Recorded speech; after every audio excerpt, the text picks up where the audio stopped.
Salam əziz izləyicilərimiz, biz bugün sizinlə sadə almalı keks hazırlayırıq. Əvvəlcə yumurta, qaba bir yumurta, sonra üzərinə 200 ml şəkər tozu əlavə edirik və yavaş-yavaş çırpıcı ilə çırpırıq. Çırpıcı ilə yaxşı qarışdırırıq.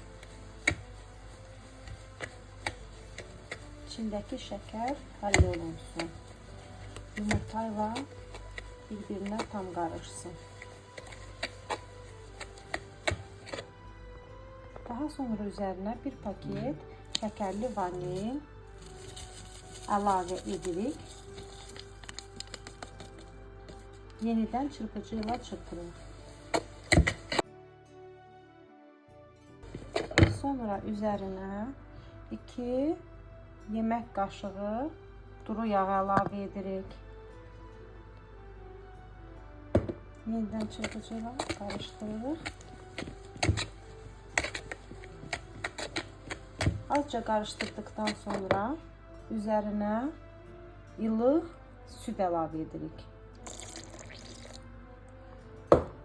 İlıq süd əlavə edirik.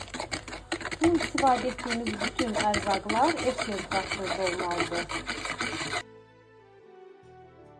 Daha sonra üzərinə qatıq əlavə edirik.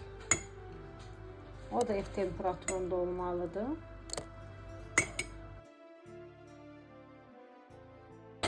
Sonra yaxşıca qarışdırırıq.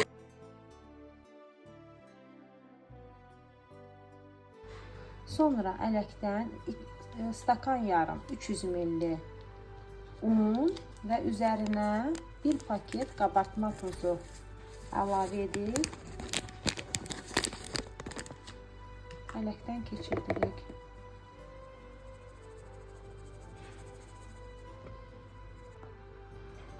Sonra isə yavaş-yavaş qarışdırırıq. Tam həll olana kimi. Artıq istədiyimiz kıvamdadır. İstədiyimiz qatılıqdadır. Qarışdırmışıq, gözəl alınır. Və üzəri üçün almaları, qabıqlarını soyub, onları doğradıq.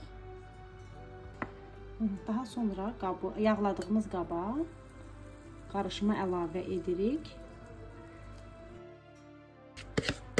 Necə kıvamda, necə qatılıqda olduğunu əlavə edərkən, qaba əlavə edərkən görürsünüz. Bax, bu qatılıqda olmalıdır.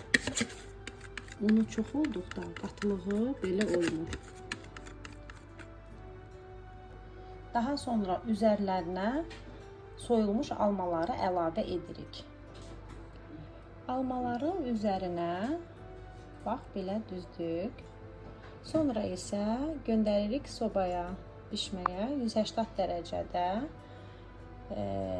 25-30 dəqiqə arası. Əziz izləyicilərimiz, artıq bizim almalı keksimiz hazırdır.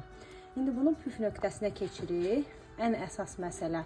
İndi bu isti üzərinə kərə yağı gəzdiririk ki, onda gözəl, çox gözəl dadı olur. Çox da gözəl yumuşaq alınır.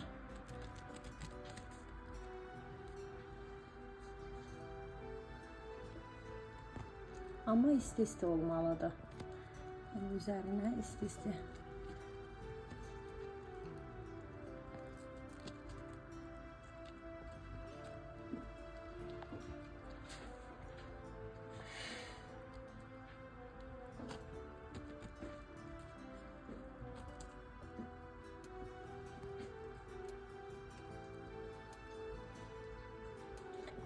Əziz izləyicilərimiz, kərə yağı gəzdirdikdən sonra isti gəzdiririk. Sonra onu soymağa buraxırıq. Soyduqdan sonra dilimləyə bilərsiniz.